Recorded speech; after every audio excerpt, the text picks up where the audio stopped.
get in trouble, come find me. I'll take care of you. 'Cause you and me, we're like brothers. That's why you need people you can trust. Like, for example, me, everyone who works for me, I take a video of them and they have to say the N-word with the hard R. So if they me over, That's the craziest. Yeah. That's true. Oh, that's hilarious. What's your biggest red flag? Chinese. Whoa. Nah, the Chinese flag is big and red. What's your favorite kind of tree? That's easy. Poetry. I think I know the answer, but are you an introvert or an extrovert? Nah, man. I'm just alert. I'd like to publicly apologize to my wife for marrying a second wife in her dreams.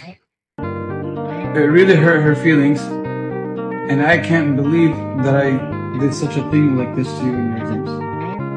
I'm really sorry, Mom. If you cannot write down right now on a piece of paper, this is what I want. If you can't list them, this is what I want, then you can't have it. Because your mind will get for you what you want, but you have to feed it a vision of what you're looking for.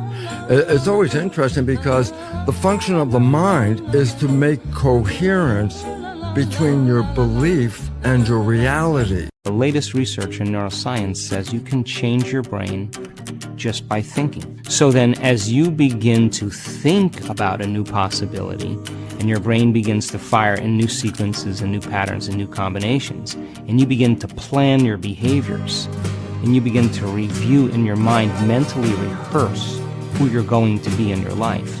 Everything you love, you're going to lose someday. Right. So to love something is to accept the inevitability that it's going to break your fucking heart someday. And yet we do it anyway because it's the best thing. Because life is better with it. Right. So to me, that makes it more beautiful to say, you know what? If you break my fucking heart, it will have been worth it. Yeah. It will have been worth it because we got to do this. Sold. It's a choice. You'll get through it. Wake up. It's a choice to be happy. It's a choice to be sad. So come on, you got this. Move on. When a lot of times you just wake up blue and you don't have that choice, and it's not that easy. You just don't turn it on or turn it off. Once I started to realize what it was, why I felt I didn't want to do anything, why I was emotional about things, then realize the power of talking about it and how important that is. Find a woman who kills drama instead of starting it, makes life quieter, not louder, tells you you're better than these guys, you can beat them, and wants you to win even more than you do. Then become the man required to attract that woman and marry her the moment you find her. You can have what you want in 5 years, but there's two conditions. You have to know what it is, and you have to aim at it. Figure out what you want. Write it down. Figure out what you could do to start moving towards that. Okay. Do that with your family relationships. Do that with your friendships. Do that with your career. Do that with your education.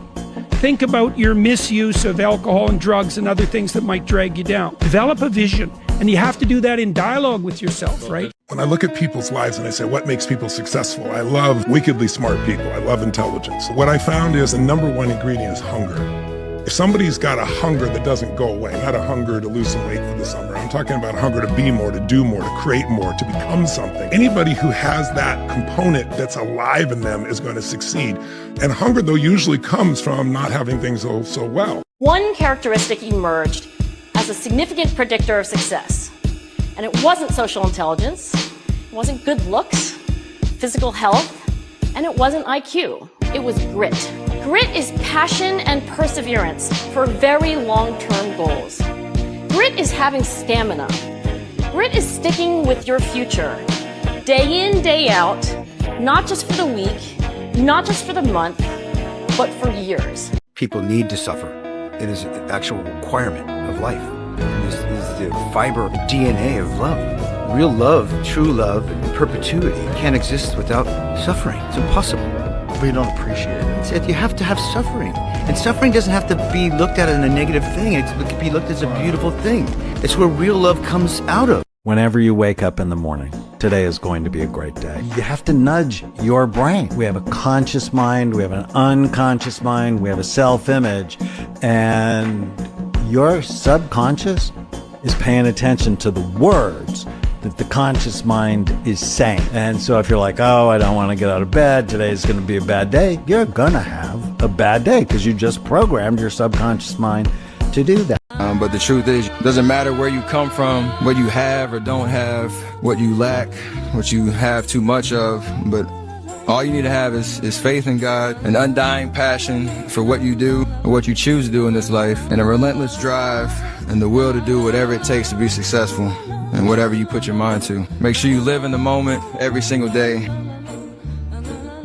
What's the best advice you would give to your younger self? If a bird lands on the branch, does the bird trust the branch or does it trust its wings? And the clue, I've seen many birds land on branches, but what I've never seen is a branch break and the bird fall and die. Trust your wings. The number of failures doesn't matter. So there's no point in being a pessimist. You want to be an optimist, but you want to be optimistic in the general. You want to be like, something in here is going to work. If something fails right now, it wasn't meant to be. It was a learning experience. It was an iteration. As long as I learned something from it, then it's a win. If I didn't learn from it, then it's a loss. A confident person doesn't have to talk fast and doesn't talk high. I remember the first arrest I made and I said, stop, this is the FBI. My voice was, but nobody was going to stop. Nobody. And the guys that were with me said, Joe, you got to work on your voice. You have to have a command voice. Well, command voice is down. Like, stop her. Fuck your motivation. You need discipline. I'm missing motivation most days. Yeah, sometimes I got motivation. Sometimes I'm like, fuck yeah, today I felt good. I can't wait to get to the gym. But a lot of days like, gotta get to the gym. And then once I get going, then I feel great. I feel great when it's over. But it's that beginning part that's hard because your body wants to stay comfortable. Every time I start doing things I don't want to do, I grow. Yes. Don't expect others to give you what you give them, right? One of the biggest things that I'm now very comfortable with understanding is my heart is different, and the energy attached to making others feel good or to put others in a position to do good is a high level energy. And just because you have that, it doesn't mean that other people should. Everybody operates differently. Lazy people don't know how to start. Weak people don't know how to finish. Successful people don't know how to stop.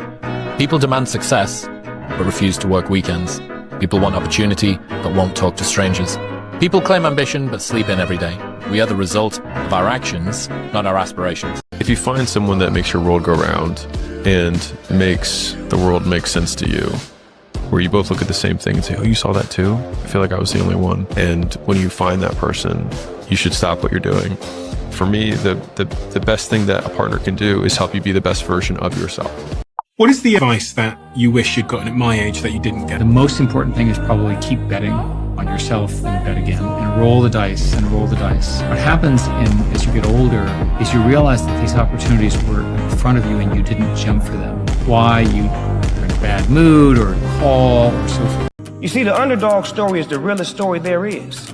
Because when you come from nothing, you appreciate everything. You hustle different, you love different, and you lead different. So today, I want you to do 3 things. Stay humble, never forget where you came from. Stay hungry, keep that fire in your soul, and stay true.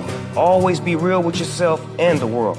Work smarter, not harder. I hate that phrase. Okay. The reason why I dislike that is that there is a kind of a hidden suggestion there, which is that you already know what smarter is, so just do that. That actually things should be easy. You should just not have to try that hard. You should just do the quick, easy, obvious path, and boom, it's done. I've never experienced that in anything I've done. Everything is actually really hard, and most of the time I don't even know what I'm doing.